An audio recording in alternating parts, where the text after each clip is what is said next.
Nico hit us up and said, what was it like when Miami was on top? Nico, it was an entirely different world. When Miami ruled college football, I'm telling you right now, it was a different vibe than when any other program has dominated college football.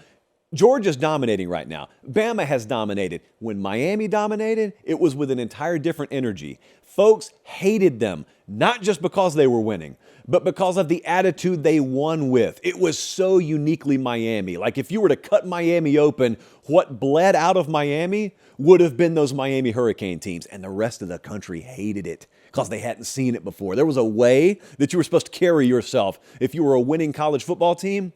And those dudes at Miami looked at it and said, cool, we're going to do it our way. We're going to do it the you way. And they threw that you up in your face. And if you didn't like it, it just made them smile even bigger.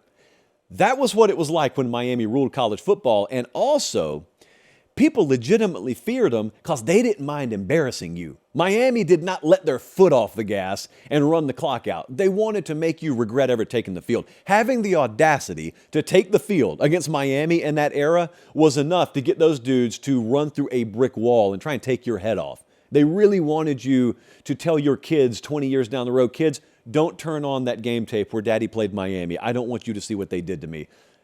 That was, in a nutshell, what it was like when Miami ruled the world. Now, if you're younger, if you're a high school or college age, I'm not going to call you a kid, a person, adult, you don't know about that. You've heard about it. You may have watched documentaries, but you don't. The last title they won was 2001, so you don't really know about that.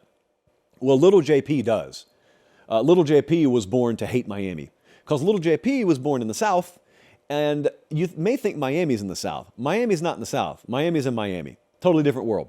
And so in the South, there was a certain level of decor. There was a certain level of, what's the right word? Like there was a certain way that you were supposed to carry yourself. There was a certain way a winning college football team was supposed to look. And Miami did not fit that. And so the Southern fan bases, they looked with disdain at Miami.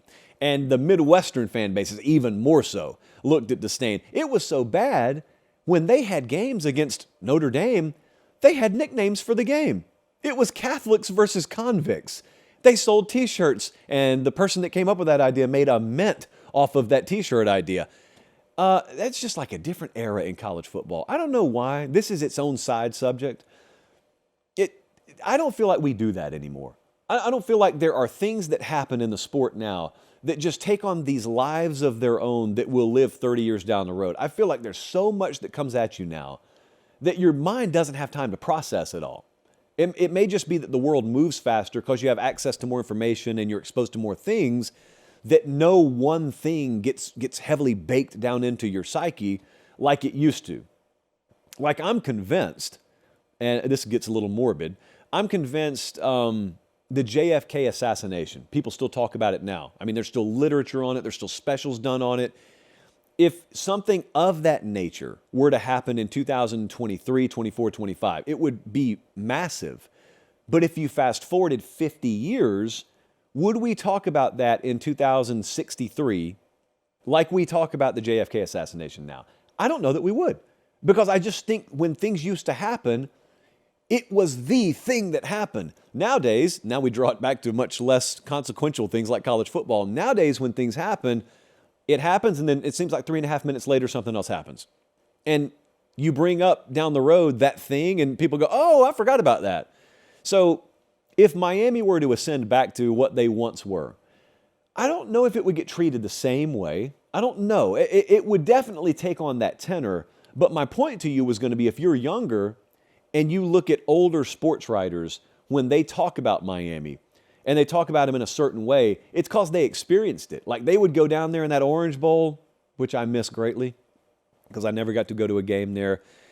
And they would be a witness to those games. And they would cover those teams. And it had to be unlike covering any other program in the history of their existence. When Miami ruled college football, it was a different time. Different time. Some people would lead you to believe it can't happen again. I am not one of those people. I believe it could happen again.